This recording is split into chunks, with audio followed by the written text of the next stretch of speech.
नमस्कार दोस्तों, आप सभी का स्वागत है हमारे YouTube channel VCS basic physics में। आज के इस वीडियो में हम चर्चा करेंगे कक्षा 12 का टॉपिक। हम कक्षा 12 में प्रत्यावर्ती धारा से रिलेटेड टॉपिक्स देख रहे हैं।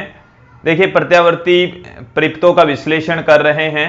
उनमें हमने 5 परिपथों का विश्लेषण कर लिया है कि जब प्रत्यावर्ती परिपथ में शुद्ध प्रतिरोध लगा हुआ हो, जब प्रत्यावर्ती परिपथ में शुद्ध संधारित्र लगा हो, उसके बाद में हमने देखा कि प्रत्यावर्ती परिपथ में शुद्ध प्रेरकत्व मतलब कुंडली लगी हुई हो, इसके साथ में R और L एक साथ जुड़े हो और R और C जब एक साथ जुड़े हो तब हमने प्रत्यावर्ती परिपथों का विश्लेषण किया था। और आज के इस वीडियो में भी आप दोस्तों देखने वाले हैं कि जब प्रत्यावर्ती परिपथ में L, C और R तीनों एक साथ में श्रेणी क्रम में कनेक्टेड हैं तब उस परिपथ का विश्लेषण यहां पर देखने वाले हैं। इस वीडियोज में आप देखेंगे कि जो प्रत्यावर्ती धारा है उसका तात्क्षणिक मान क्या होगा। साथ में हम देखने वाले हैं प्रत्यावर्ती धारा का शिखर मान, प्रत्यावर्ती धारा और वोल्टता के मध्य कलांतर, साथ में उनका समय के साथ में ग्राफीय निरूपण, फेजर ग्राफ, ये सब कुछ इस वीडियो के अंदर देखने वाले हैं। दोस्तों, इस वीडियो को समझने से पहले हमें जब प्रत्यावर्ती परिपथ में ऐसे सर्किट के अंदर शुद्ध प्रतिरोध लगा होता है, शुद्ध संधारित्र लगा होता है और शुद्ध प्रेरकत्व लगा होता है, उनके वीडियोज की हेल्प लेनी पड़ेगी। उन टॉपिक्स को हमारे को याद रखना पड़ेगा, थोड़े से उनमें से यूज में आने वाले हैं। तो एक एक करके मैं पहले सर्वप्रथम निर्मित करता हूं कि ऐसे सर्किट का निर्माण करेंगे यहां पर जिसमें LCR जुड़े हुए हो, मतलब प्रेरकत्व लगा हो, संधारित्र लगा हो और प्रतिरोध लगा हुआ हो। ऐसे सर्किट का हम यहां पर निर्माण करेंगे दोस्तों। तो यहां पर आप देखिए, सर्वप्रथम हम परिपथ निर्माण कर रहे हैं। परिपथ का निर्माण कैसे किया जाता है, देखिए दोस्तों, हमारे पास में ये है L, ये कोई L प्रेरकत्व की कुंडली जुड़ी हुई है, ये है C धारिता का कोई संधारित्र और ये है कोई रेजिस्टेंस जिसकी वैल्यू है कैपिटल R के बराबर, इसकी धारिता C के बराबर और इसका प्रेरकत्व है L के बराबर। इसको हम प्रत्यावर्ती वोल्टता स्रोत से जोड़ देंगे। प्रत्यावर्ती वोल्टता स्रोत को दोस्तों इस तरीके से प्रदर्शित किया जाता है जिसमें जो वोल्टेज है V बराबर Vm साइन ओमेगा t से लिखा जाता है। यह है प्रत्यावर्ती वोल्टता का तात्क्षणिक मान। प्रत्यावर्ती वोल्टता का तात्क्षणिक मान V बराबर Vm साइन ओमेगा t से दिया जाता है। इसको हम इक्वेशन नंबर 1 कह देंगे दोस्तों यहां पर। अब जब ये प्रत्यावर्ती वोल्टता इस विद्युत परिपथ में संयोजित है, लगा हुआ है, तब यहां पर हम देखेंगे कि जो वोल्टेज है कुछ इसके ऊपर ड्रॉप हो जाता है, कुछ इस पर ड्रॉप हो जाता है, कुछ इस पर ड्रॉप हो जाता है। तो हम यहां पर जो धारा इस सर्किट में से बहेगी उससे धारा की वैल्यू ज्ञात करेंगे। उसके लिए हम दोस्तों एक फेजर ग्राफ का यहां पर निर्माण करेंगे। फेजर ग्राफ की सहायता से ही हम फाइंड आउट करने वाले हैं। सबसे पहले इसमें ए पार्ट क्या है दोस्तों, सर्वप्रथम हम ज्ञात करेंगे प्रत्यावर्ती धारा का तात्क्षणिक मान और शिखर मान। प्रत्यावर्ती धारा का तात्क्षणिक मान ज्ञात करेंगे, साथ में हम शिखर मान भी ज्ञात करने वाले हैं दोस्तों। देखिए, जब प्रत्यावर्ती परिपथ में शुद्ध प्रतिरोध लगा हुआ है, उस कंडीशन के अंदर जो वोल्टता है उसको हम किस तरीके से लिख सकते हैं, जब ऐसी सर्किट में, ऐसी परिपथ में शुद्ध प्रतिरोध लगा हो, शुद्ध प्रतिरोध लगा हो तो उसके सिरों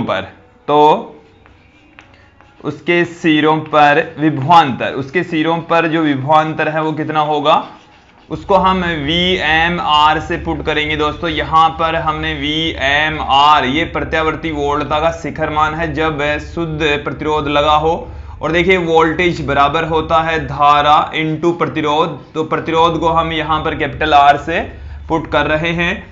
V बराबर होता I इंटू R, तो यहां पर हमने वोल्टता का शिखर मान लिया तो इधर भी धारा का शिखर मान आ जाएगा। यहां पर सब स्क्रिप्ट में R इसलिए है कि हम केवल उतना ही वोल्टेज देख रहे हैं जब शुद्ध प्रतिरोध लगा होता है दोस्तों। इसको मैं देता हूं इक्वेशन नंबर 2। इसी प्रकार से हम देखेंगे दोस्तों कि जब ऐसी परिपथ में शुद्ध प्रेरकत्व लगा हो अर्थात कुंडली जुड़ी हुई हो, तब हमारे पास में उसके सिरों पर शुद्ध प्रेरकत्व है।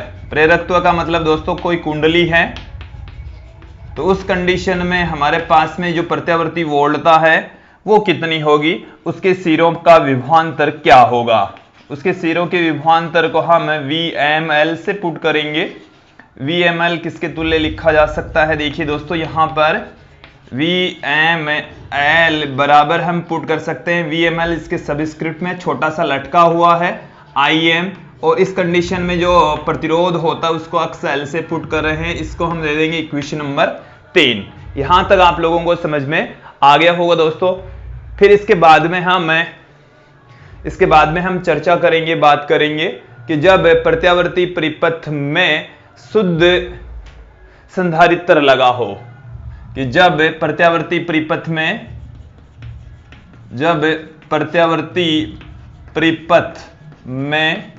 शुद्ध संधारित्र लगा हो, जिसकी धारिता हम C कंसीडर कर ले, शुद्ध संधारित्र लगा हो, तो उसके सिरों पर जो विभवांतर है वो क्या होगा। यहां पर देखिए दोस्तों, उसके सिरों पर जो विभवांतर है उसको VMC से हम पुट करेंगे। VMC equal to IM into X C से हम पुट कर देंगे। देखिए जब रेजिस्टेंस लगा हो तब तो यहां पर रेजिस्टेंस R आ जाएगा, जब कुंडली की बात करेंगे तो अक्स L आ जाएगा। ये होता है प्रेरणिक प्रतिघात। जब संधारित्र जुड़ा होता है तब यहां पर अक्स C पुट करेंगे, जिसको हम धारती प्रतिघात कहते हैं दोस्तों। इसको हम देंगे इक्वेशन नंबर 4। यहां तक आप लोगों को अच्छे समझ में आ गया होगा, कोई दिक्कत नहीं होगी। अब देखिए दोस्तों, हम यहां पर फेजर ग्राफ का निर्माण करेंगे। फेजर ग्राफ खींचने के लिए मैं यहां पर एक कार्टेशियन कोऑर्डिनेट सिस्टम ले लेता हूं। यह हमारे पास में कार्तीय निर्देश तंत्र है। इसमें हम फेजर ग्राफ में सर्वप्रथम धारा की डायरेक्शन को शो कर देते हैं, बाकी वोल्टेज को हम उस धारा के अकॉर्डिंग व्यवस्थित कर देंगे दोस्तों। तो सर्वप्रथम मैं यहां पर दोस्तों धारा की डायरेक्शन को शो कर रहा हूं। जैसे हमने कंसीडर कर लिया धारा इस दिशा में है, IM धारा का जो शिखर मान है वो इस दिशा में है, और हम जानते हैं, देखिए दोस्तों मैं कुछ चीजें आप लोगों को यहां पर साफ साफ बता देता हूं कि VMR व IM एक ही दिशा में होते हैं, ये हमने पहले ही देख लिया है कि जब हमने ये पढ़ा था कि जब प्रत्यावर्ती परिपथ में शुद्ध प्रतिरोध लगा होता है तब हमने देखा था कि प्रत्यावर्ती वोल्टता तथा धारा एक समान कला में होते हैं दोस्तों। तो यहां पर जो VMR और IM है वो दोनों एक ही दिशा में है, तो मैं VMR को भी उसी दिशा में शो कर देता हूं। तो ये हमारे पास में आ गया है दोस्तों VMR इस तरफ आ चुका है। इसके पश्चात हमने ये देखा कि जब शुद्ध प्रेरकत्व लगा होता है, प्रत्यावर्ती परिपथ में जब शुद्ध प्रेरकत्व लगा होता है तब वोल्टता धारा से 90 डिग्री कोण आगे होती है। वोल्टता आगे, धारा पीछे। तो धारा हमने फिक्स कर दी, इसका मतलब प्रत्यावर्ती परिपथ में अब वोल्टता को हमारे को शो करना है। तो यहां पर जो VML होता है, VML जब शुद्ध प्रेरकत्व लगा हो तब वोल्टता VML, धारा IM से π/2 कोण आगे होती है, π/2 कोण आगे होती है, आगे की तरफ चलती है, आगे होती है दोस्तों। आगे जब होती है तब हम उसको किस तरीके से शो कर सकते हैं, IM इधर है तो इससे 90 डिग्री कोण आगे की ओर हमारे पास में होगी VML की डायरेक्शन ये होगी।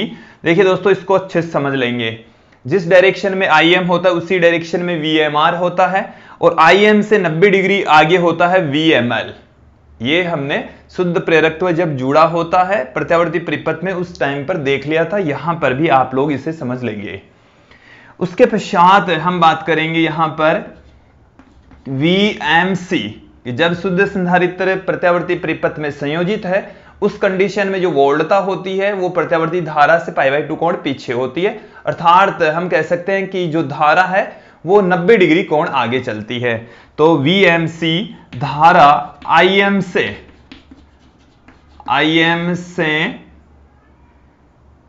VMC धारा IM से π/2 कोण पीछे चलती है या पीछे रहती है, चलती है, एक ही बात है दोस्तों। तो इस VMC को हम कौन सी डायरेक्शन में दिखा सकते हैं? IM यदि इस डायरेक्शन में है तो इससे 90 डिग्री कोण पीछे की ओर, इस तरफ हमारे पास में होगा VMC की डायरेक्शन इस तरफ होती है, पीछे की ओर होती है। ये हमारे पास में फेजर ग्राफ आ गया है और इस फेजर ग्राफ की सहायता से जो प्रत्यावर्ती वोल्टता है LCR परिपथ में, तो LCR परिपथ में हमें जो परिणामी वोल्टता हमारे पास में है VM, उसका जो डायरेक्शन है वो देखेंगे, धारा के साथ में वो कितना कोण बनाती है वो यहां पर हम देख ले माने हैं, परिणामी ज्ञात करते हैं। देखिए दोस्तों, VMR एक तो वोल्टता इस डायरेक्शन में, एक वोल्टता इस डायरेक्शन में, एक वोल्टता इस डायरेक्शन में, हम इन तीनों का परिणामी ज्ञात करेंगे। इन तीनों का जो परिणामी होगा वो VM के तुल्य होगा। तीनों का परिणामी किसके तुल्य होगा दोस्तों? VM के तुल्य। LCR परिपथ में जो वोल्टता का शिखर मान है उसके इक्वल होगा, उसके तुल्य होगा। यहां पर आप देखेंगे कि जो VML है उसकी डायरेक्शन इस दिशा में, VMC की डायरेक्शन इस दिशा में, दोनों सदिश एक दूसरे की विपरीत दिशा में होते हैं। यहां पर हमारे को दोनों में से किसी एक को बड़ा लेकर चलना है। दोस्तों अभी मैं सर्वप्रथम आप लोगों के सामने रख रहा हूं कि जो VML है वो बड़ा है VMC से। एक कंडीशन तो हम ये लेकर चलेंगे कि VML बड़ा है VMC से, और एक कंडीशन हम इसी वीडियो में ये भी लेकर चलेंगे कि VMC बड़ा है जब VML से। तो दोनों में अलग अलग हमारे पास में प्रत्यावर्ती धारा का तात्क्षणिक मान भिन्न भिन्न आएगा। कैसे? पहले एक बार इसको समझ लेंगे। इसमें हम VML को बड़ा मानकर चल रहे हैं कि VML है वो बड़ा है VMC से। उस कंडीशन में क्या होने वाला है, देखो इसकी बड़ा है तो इसको हमने सदिश के रूप में बड़ा भी दिखाया है। ये जो रेखा है उसकी लंबाई ज्यादा, इसकी लंबाई कम, तो इसमें से ये घटा देंगे दोस्तों, इसमें से ये घटा देंगे तो यहां पर हमारे पास में इतना सदिश बच गया। देखो इसका VMC और VML का जो परिणामी है वो इतना आया, और इसकी जो वैल्यू है वो हम पुट कर देते हैं यहां पर VML माइनस VMC, क्योंकि ये पॉजिटिव में है तो ये अपोजिट डायरेक्शन में नेगेटिव, तो बड़े वाले में से छोटा वाला घटा दिया और उसका मान इतना बचा। इसकी जो वैल्यू है दोस्तों वह है VML माइनस VMC। एक बार इसको फिर से समझ लेंगे। VML की डायरेक्शन ऊपर की ओर, VMC की डायरेक्शन नीचे की ओर, दोनों सदिश एक दूसरे की विपरीत दिशा में है। हम यहां पर ये कंसीडर कर लेते हैं कि VML का परिमाण ज्यादा है VMC से, तो इसमें से ये घटा देंगे और जो परिणामी है वो इस डायरेक्शन में बचेगा, इतना बचेगा, VML माइनस VMC के तुल्य बचने वाला है। अब हमारे पास में दो सदिश रह गए, एक सदिश तो रह गया ये वाला और एक सदिश रह गया ये वाला, और इन दोनों का जो परिणामी है वही प्रत्यावर्ती वोल्टता का शिखर मान के तुल्य होता है। तो यहां से दो सदिश है, इसको मैं त्रिभुज सदिश नियम समांतर चतुर्भुज सदिश नियम की सहायता से यहां पर फाइंड आउट कर लूंगा दोस्तों। तो ये हमारे पास में समांतर चतुर्भुज बन गया है, और इसका जो विकीर्ण होता है, ये जो विकीर्ण होगा वो हमारे पास में होगा VM के तुल्य, VM के तुल्य। VM का मतलब यहां पर है कि LCR परिपथ में जो प्रत्यावर्ती वोल्टता है उसके शिखर मान के तुल्य होता है, ये VML होगा दोस्तों। यहां से ये वाला जो भुजा है इस ट्राइंगल की, इस चतुर्भुज की, जितनी ये भुजा है उतनी ही ये वाली भुजा होगी। इसका मतलब ये हो गया कि VML माइनस VMC होगा ये, और यहां से धारा और ये जो परिणामी वोल्टता इसके बीच का जो एंगल है वो हम कंसीडर कर लेते हैं, कितना है दोस्तों? फाई है। VMR और IM एक ही दिशा में होते हैं, और IM और VM के बीच का एंगल कितना है? फाई। इसका मतलब है कि प्रत्यावर्ती वोल्टता तथा धारा के मध्य जो कलांतर है वो कितना आएगा? फाई आएगा। यहां पर जो प्रत्यावर्ती वोल्टता है इसके तात्क्षणिक मान को किस प्रकार से लिख सकते हैं वो यहां पर हम देखेंगे दोस्तों। अब देखिए क्या लिख सकते हैं इसी डायग्राम की सहायता से। अब ये इतना ही रह गया है हमारे पास में, क्योंकि इसका और इसका परिणामी तो इतना आ गया है दोस्तों। तो प्रत्यावर्ती धारा का जो तात्क्षणिक मान है वो I बराबर IM sine omega T minus phi के द्वारा दिया जा सकता है इस डायग्राम के अकॉर्डिंग। यहां पर हमारे पास में फेजर ग्राफ इस प्रारूप में आ चुका है। अब इसी की सहायता से हम प्रत्यावर्ती जो धारा है उसका तात्क्षणिक मान पुट करेंगे। तो देखिए दोस्तों, प्रत्यावर्ती धारा का तात्क्षणिक मान निम्न प्रकार लिखा जा सकता है। कैसे कि जो प्रत्यावर्ती धारा और वोल्टता है उनके मध्य का जो कलांतर है वो यहां पर फाई है। जो प्रत्यावर्ती वोल्टता है वो धारा से फाई कोण आगे, धारा प्रत्यावर्ती वोल्टता से फाई कोण पीछे चलती है दोस्तों। तो यहां से प्रत्यावर्ती धारा का तात्क्षणिक मान, प्रत्यावर्ती धारा का जो तात्क्षणिक मान है उसको हम किस प्रकार से लिख सकते हैं। देखिए, प्रत्यावर्ती धारा के तात्क्षणिक मान को हम I बराबर Im sine omega T minus phi से पुट कर सकते हैं दोस्तों। जहां Im है वो प्रत्यावर्ती धारा का शिखर मान है, वो इसे फेजर ग्राफ की सहायता से हम फाइंड आउट कर लेंगे। और ये जो फाई है उसको भी हम इसे फेजर ग्राफ की सहायता से फाइंड आउट कर लेंगे, जो कि प्रत्यावर्ती वोल्टता तथा धारा के मध्य कलांतर होता है। तो यहां पर प्रत्यावर्ती जो धारा है उसका तात्क्षणिक मान इस सूत्र के द्वारा दिया जाता है जब VML बड़ा होता है VMC से। ये उसी कंडीशन में है जब VML बड़ा होता है VMC से, तब प्रत्यावर्ती धारा का तात्क्षणिक मान I बराबर Im sine omega T minus phi के द्वारा दिया जाएगा। अब चित्र से ही हम Im की वैल्यू फाइंड आउट करेंगे। उसके लिए आप देखेंगे दोस्तों, चित्र से, डायग्राम से हम क्या पुट कर सकते हैं कि जो इसका विकीर्ण है यहां से लेकर वो जो विकीर्ण है Vm है, तो Vm का जो स्क्वायर है कर्ण स्क्वायर हो गया। इस ट्राइंगल के अंदर कर्ण स्क्वायर बराबर हो जाएगा आधार स्क्वायर प्लस लंब स्क्वायर। तो आधार यहां पर है VMR और लंब यहां पर है दोस्तों VML माइनस VMC का स्क्वायर। तो VMR की जो वैल्यू है पुट कर देंगे, VML की वैल्यू पुट कर देंगे, VMC की वैल्यू पुट कर देंगे। इसकी वैल्यू हमने अभी इस वीडियो में बताई। VMR की जो वैल्यू होती है वो Im इंटू R, VML की जो वैल्यू होती है वो होती है Im इंटू XL, और VMC की जो वैल्यू होती है वो होती है Im इंटू XC। तो इन तीनों का मान, इस VMR, VML और VMC की वैल्यू यहां पर पुट कर देंगे। तो हमारे पास में Vm का स्क्वायर इज इक्वल टू आ गया है Im का स्क्वायर इंटू R स्क्वायर, फिर प्लस में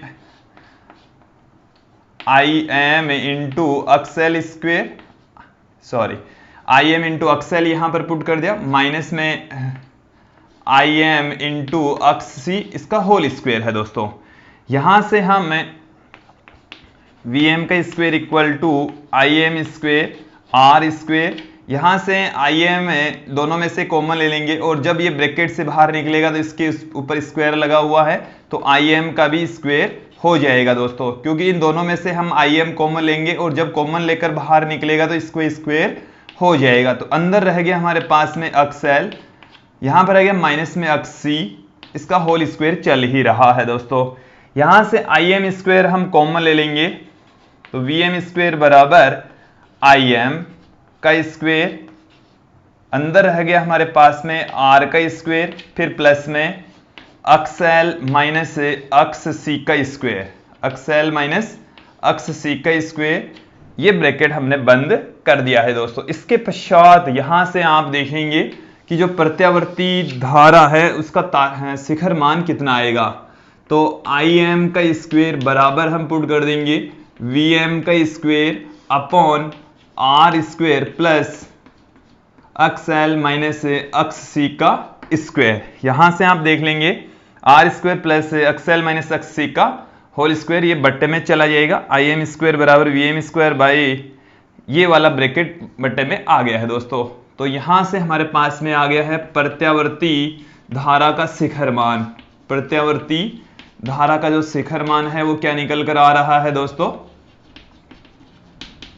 इसका दोनों तरफ से अंडर कर देंगे तो Im बराबर हमारे पास में आ गया Vm बट्टे में ये राशि है वो अंडर में आ जाएगी R square plus XL minus XC का होल स्क्वायर आ जाएगा दोस्तों। इसको हम ऐसे भी पुट कर सकते हैं Im बराबर Vm अपॉन में Z भी लिख सकते हैं, क्योंकि धारा बराबर वोल्टता बट्टे में प्रतिरोध होता है, तो यहां पर प्रतिरोध की भांति काम कर रहा है ये Z, जिसको हम कहते हैं प्रतिबाधा। जिसे क्या कहा जाता है दोस्तों, प्रतिबाधा।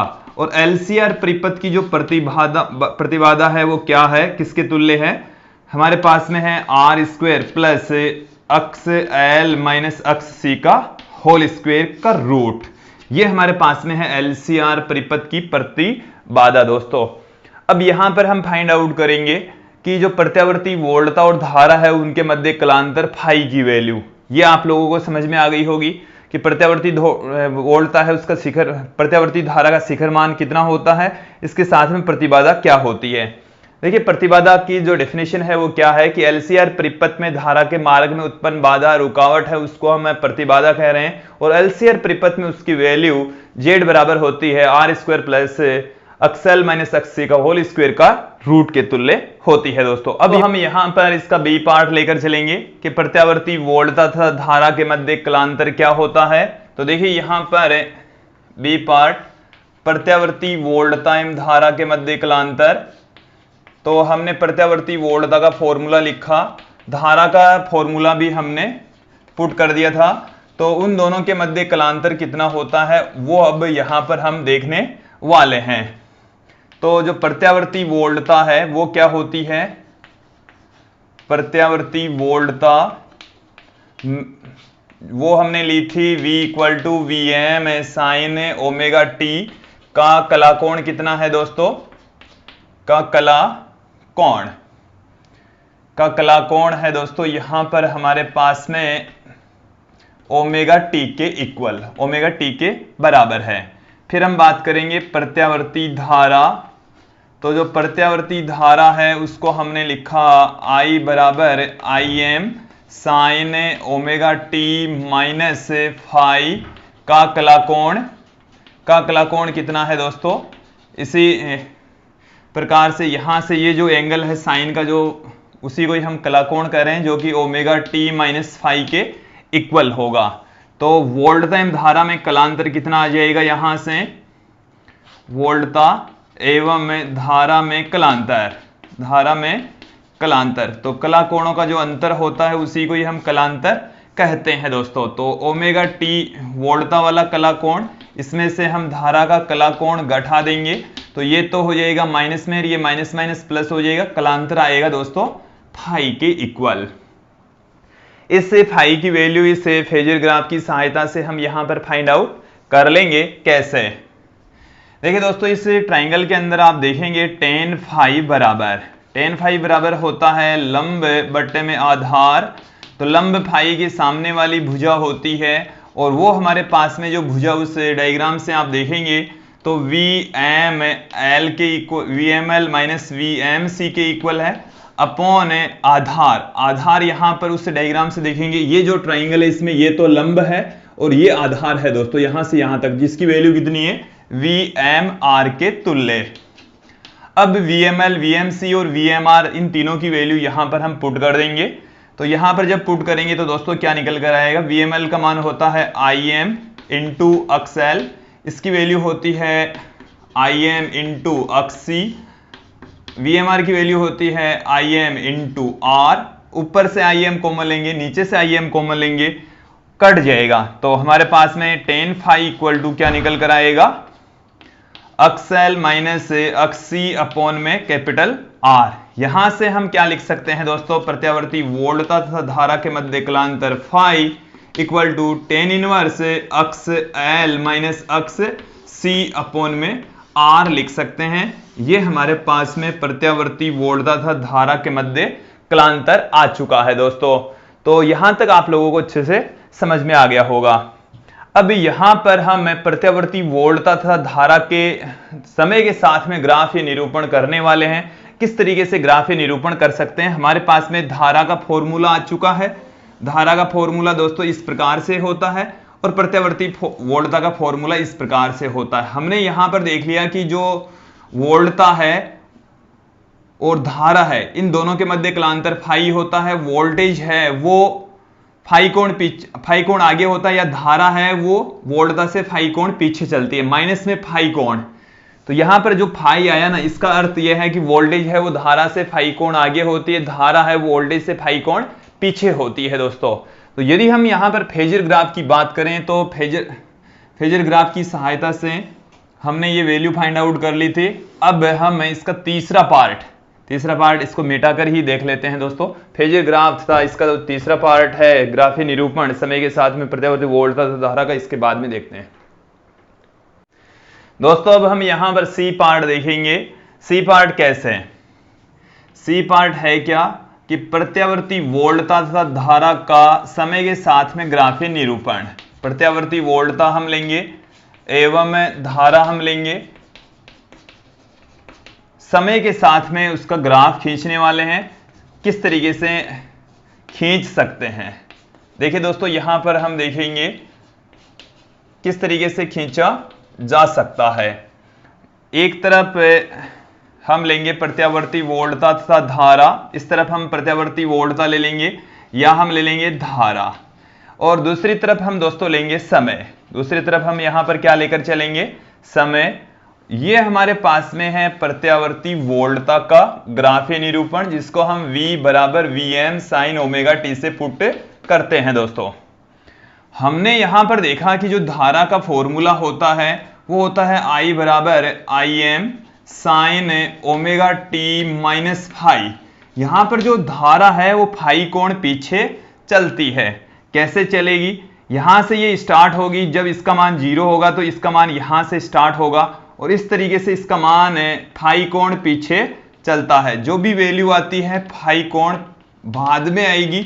इस तरीके से इसका ग्राफ आएगा। ये जो ग्राफ है वो है धारा का ग्राफ। जब ओमेगा टी की वैल्यू 0 होती है तब इसका जो कला कोण है वो माइनस में फाई रह जाता है। माइनस में फाई से ये वक्र स्टार्ट होता है। ये जो वक्र है वो धारा का, ये जो वक्र है वो वोल्टता का वक्र है। यदि यहां से इसके ऊपर लंब डालेंगे तो ये जो वैल्यू आएगी वो Vm, यहां से इसके ऊपर लंब डालेंगे तो ये जो वैल्यू आएगी वो आएगी Im दोस्तों।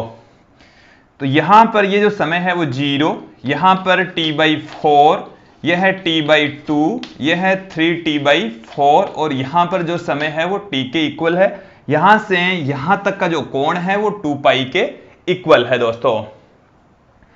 अब यहां पर हम बात करेंगे कि इसका जो फेजर ग्राफ है थोड़ा सा परिवर्तित करके हम यहां पर बनाने वाले हैं दोस्तों, क्योंकि हमने फेजर ग्राफ में देखा कि जो Vm है उसको हम सर्वप्रथम रिप्रेजेंट करते हैं। Vm की वैल्यू हमें सर्वप्रथम रिप्रेजेंट करनी है। अक्स एक्सिस के साथ में उसका एंगल है वो ओमेगा टी बनाकर दिखाना है। देखिए दोस्तों, मैं छोटा सा इसके लिए एक फेजर ग्राफ का निर्माण कर रहा हूं। इस तरीके से हम फेजर ग्राफ को निर्मित करेंगे कि थोड़ा सा आप लोग इसको समझने का प्रयास करेंगे।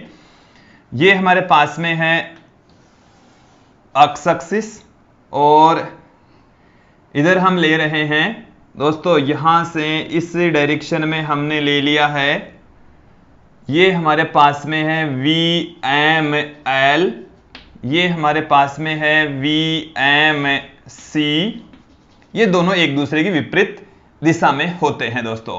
अब ये दोनों एक दूसरे की विपरीत दिशा में होते हैं तथा इससे ठीक 90 डिग्री के एंगल पर, ठीक 90 डिग्री के एंगल के ऊपर हमारे पास में ये होता है VMR और उसी डायरेक्शन में होता है IM।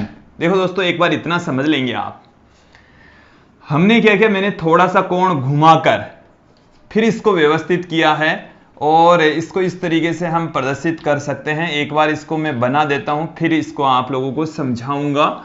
ये इस तरीके से हमने निर्मित कर लिया। ये है Vm, यहां से यहां तक का एंगल है वो है ओमेगा टी, यहां से यहां तक का जो एंगल है वो है फाई, यहां से यहां तक की जो वैल्यू है वो है VML माइनस VMC के इक्वल। एक बार फिर से इसको समझ लेंगे। सर्वप्रथम हम निर्मित करेंगे कि अक्स एक्सिस ये है और उससे ओमेगा टी एंगल पर हमारे पास में ये है प्रत्यावर्ती वोल्टता और प्रत्यावर्ती वोल्टता का जो शिखर मान है वो है Vm। ठीक है दोस्तों, अब ये जो Vm है उससे फाई कोण पीछे होती है धारा। ये हमारे पास में धारा है और धारा की दिशा में ही होता है VMR। VMR से 90 डिग्री कोण, VMR से 90 डिग्री कोण आगे की ओर होता है VML। इससे VMR से 90 डिग्री कोण पीछे होता है VMC और VML और VMC का जो अंतर है वो हमारे पास में यहां पर है। मैंने यहां पर इसको पुट भी कर दिया। ये है VML माइनस VMC के इक्वल। ये इतना समान है, तो इसका और इस VMR दोनों का परिणामी है वो ये है दोस्तों। तो यहां पर ये आ चुका, धारा IM इधर, ये दोनों के बीच का कोण कितना है, फाई है दोस्तों। तो यहां पर आप लोगों को ये जो फेजर ग्राफ है हमने परिवर्तित करके लिखा है, आप लोगों को अच्छे समझ में आ गया होगा। फिर इसके बाद में हम इसकी अंतिम जो स्थिति है वो आप लोगों के सामने रख रहे हैं। ये तो था डी पार्ट, फेजर ग्राफ। ई पार्ट हम बात करेंगे प्रतिबाधा। जो प्रतिबाधा है वो दोस्तों किस तरीके से लिखी जाती है। हमने देखा कि जेड बराबर एलसीआर परिपथ की जो प्रतिबाधा होती है वो होती है अंडर में R square plus X L minus X C का स्क्वायर। इस तरीके से हम पुट कर सकते हैं। यदि अक्स एल और अक्स सी की वैल्यू यहां पर पुट करें तो इसको दूसरी फॉर्म में भी पुट किया जा सकता है दोस्तों। कैसे, आर स्क्वायर बराबर जेड बराबर आर स्क्वायर प्लस में एक्सएल की जो वैल्यू होती है वो होती है ओमेगा इंटू एल, और इसकी जो वैल्यू होती है 1 में ओमेगा सी होती है। इस तरीके से भी इसकी वैल्यू पुट की जा सकती है, इस तरीके से भी इसको रखा जा सकता है। तो ये हमारे पास में आ चुकी है दोस्तों प्रत्यावर्ती धारा का तात्क्षणिक मान, कलांतर और फेजर ग्राफ, और कौन सी स्थिति में आया है जब VML बड़ा होता है VMC से। तो अब हम एक कंडीशन और लेकर चलेंगे कि यदि यहां पर हम VMC को बड़ा और VML को छोटा लेकर चलें तो क्या होगा, इसी वीडियो में हम देखेंगे, चर्चा करेंगे इस कंडीशन के बारे में दोस्तों। अब हम एक कंडीशन लेकर यहां पर चलने वाले हैं। अब की बार हम लेकर चलेंगे कि VMC की वैल्यू है वो VML से ज्यादा है। उसी फेजर ग्राफ की सहायता से मैं आप लोगों को समझाने का फिर से प्रयास कर रहा हूं। ये हमारे पास में इधर है VMR, इस डायरेक्शन में है IM, इस डायरेक्शन में है VML, और इस डायरेक्शन में है हमारे पास में VMC। VMC है वो इस डायरेक्शन में है, इसके बीच का कोण 90 डिग्री है। VMR इधर होता है। अब यहां पर ये है इस डायरेक्शन में, ये है इस डायरेक्शन में, दोनों की डायरेक्शन एक दूसरे के अपोजिट है। तो इन दोनों का जो परिणामी है इस डायरेक्शन में होगा। यहां पर हम VMC को बड़ा लेकर चल रहे हैं VML से। तो VML छोटा है, VMC बड़ा है, तो इसका जो परिणामी आएगा दोस्तों वो इस डायरेक्शन में आएगा, और उसकी वैल्यू आएगी VMC माइनस VML के इक्वल। VMC माइनस VML के इक्वल आएगी। मैं एक बार यहां पर इसको फिर से पुट करता हूं दोस्तों। ये है हमारे पास में VMC माइनस VML के इक्वल है, यहां से लेकर यहां तक की जो वैल्यू है। अब एक तो ये सदिश बच गया है दोस्तों, एक हमारे पास में ये वाला सदिश है VMR। ये दो सदिश हैं, एक VMR है, एक VMC माइनस VML है। तो इन दोनों का जो परिणामी है वो इधर आएगा VM इस डायरेक्शन में आएगा। यहां का जो एंगल है वो हम कंसीडर कर लेते हैं फाई, ये वाला एंगल होगा फाई।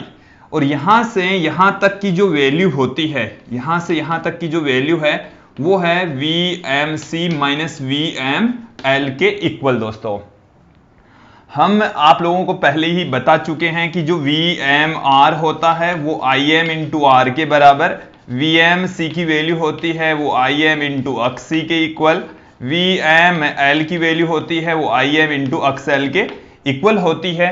यहां पर हम देखेंगे कि जो प्रत्यावर्ती धारा है उसका तात्क्षणिक मान क्या होगा।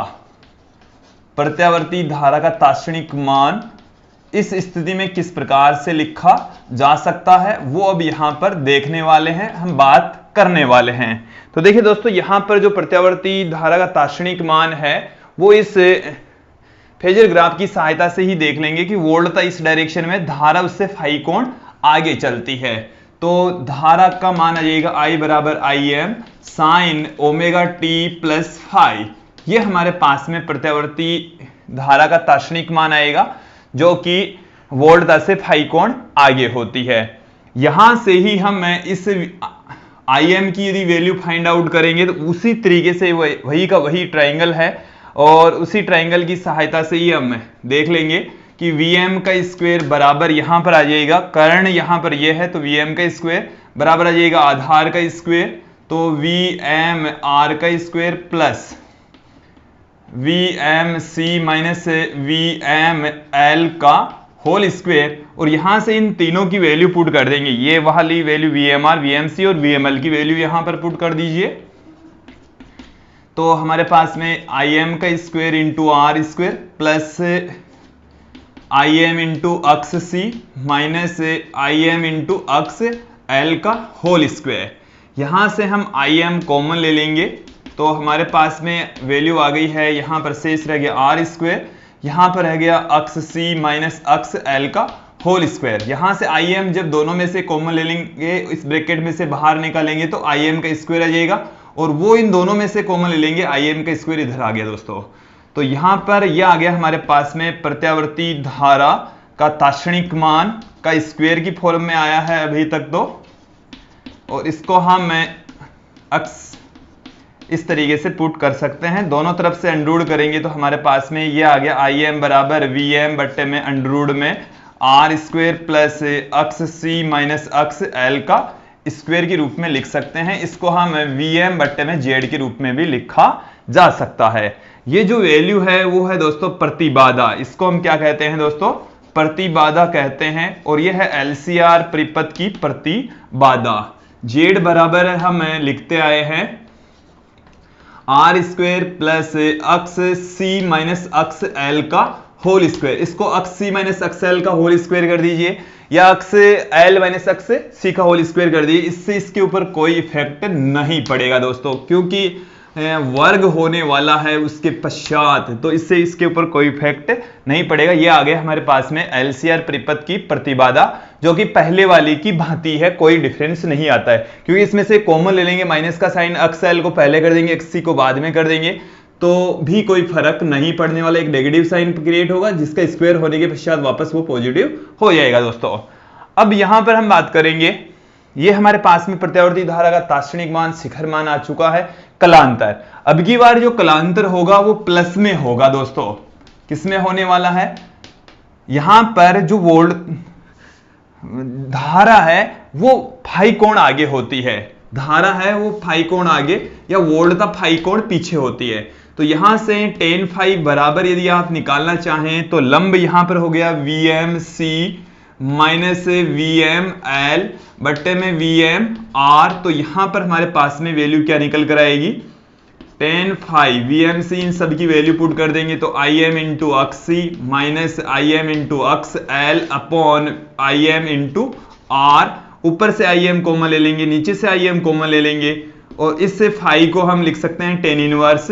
ये टेन उधर चला जाएगा, ये इनवर्स ले लेंगे दोनों तरफ से, तो टेन से टेन इनवर्स कैंसिल हो जाएगा, इधर टेन इनवर्स रह जाएगा। यहां पर अक्स C minus X L upon में आर आ जाएगा। ये हमारे पास में आ गया प्रत्यावर्ती वोल्टता तथा धारा के मध्य कलांतर, जिसको हम टेन इनवर्स अक्स C minus X L upon में आर की फॉर्म में पुट कर सकते हैं दोस्तों। इसके पश्चात हम यहां पर इसका ग्राफीय निरूपण तथा फेजर ग्राफ का थोड़ा परिवर्तित रूप यहां पर देखने वाले हैं। इसको भी हम थोड़ा सा इनोवेटिव करके पुट करेंगे दोस्तों। तो अब यहां पर हम इसका फेजर ग्राफ पहले देख लेते हैं, फिर ग्राफीय निरूपण देख लेंगे दोस्तों। तो फेजर ग्राफ को थोड़ा सा इनोवेटिव करके पुट कर रहे हैं। ये हमारे पास में है, ये वाली है एक्स एक्सिस, ये है वाई एक्सिस। यहां पर देखिए दोस्तों, हम सर्वप्रथम निर्मित करेंगे VML और हम VMC को यहां पर पुट कर लेते हैं दोस्तों। तो ये हमारे पास में मैंने बना लिया है VML और ये VMC। देखिए दोस्तों, इसको समझ लेंगे। ये हमारे पास में है VML, ये इधर हमने ले लिया VMC, और इससे ठीक 90 डिग्री के कोण पर इस डायरेक्शन में होता है VMR, इसी डायरेक्शन में होती है धारा IM, और इन दोनों का जो परिणामी है इसमें से ये घट जाएगा, क्योंकि ये दोनों, देखिए दोस्तों, केवल इसको हम क्या कर रहे हैं, इसको थोड़ा सा इधर इस तरीके से घुमाएंगे। ये वाली जो रेखा है, ये वाली, इसको हम इधर रखेंगे, इससे ओमेगा टी एंगल पर, बस इतना ही करने वाले हैं। उसके पश्चात जो वैल्यू आएगी वो हमारे पास में, जैसे ये हमारे पास में इन दोनों का जो अंतर है, VMC और VML का जो अंतर है वो यहां पर आ चुका है। ये अंतर है वो है VMC माइनस VML के तुल्य। तो इन दोनों का जो परिणामी है वो यहां से हम फाइंड आउट करेंगे। ये हमारे पास में इसकी वैल्यू यहां पर निकल कर आएगी दोस्तों। इस तरीके से हम इसको निर्मित कर सकते हैं। ये इसका जो विकिरण होगा वो हमारे पास में है Vm के बराबर, और Vm यहां से ओमेगा टी एंगल बनाता है और Vm से Im फाई एंगल बनाता है। तो ये हमारे पास में आ चुका है इसका फेजर ग्राफ। फेजर ग्राफ आ चुका है दोस्तों जब LCR परिपथ में VMC बड़ा होता है VML से। तो अब यहां पर हमने I बराबर Im sine omega T plus phi देखा, और जो वोल्टता है वो हमने शुरू से ही यही लेकर चले हैं, V बराबर Vm साइन ओमेगा टी। यहां पर यदि इनका ग्राफीय निरूपण समय के साथ में करेंगे तो वोल्टता का ग्राफीय निरूपण तो इसी तरीके से होने वाला है। ये 0 है, ये T/2 है, ये T है, T/4 है, और ये है 3T/4। धारा है अब की बार इससे फाई कोण आगे चलती है, इसका ग्राफीय निरूपण इस तरीके से प्राप्त होता है दोस्तों। ऐसे इसका ग्राफीय निरूपण होगा, इस तरीके से हम दिखा सकते हैं दोस्तों। ये जो ग्राफ है वो है धारा का, I से रिप्रेजेंट करते हैं। इधर हम धारा और I दोनों ले रहे हैं, और इस तरफ हम ले रहे हैं समय, स्मॉल t के फॉर्म में लेकर चलते हैं दोस्तों। तो ये था वोल्टता था धारा का समय के साथ में ग्राफीय निरूपण। प्रतिबाधा हम पहले ही देख चुके हैं। तो इस संपूर्ण वीडियो के अंदर हमने LCR परिपथ का विश्लेषण किया, इसमें दोनों स्थितियों के बारे में हमने चर्चा की। आज के इस वीडियो में बस इतना ही दोस्तों। धन्यवाद दोस्तों।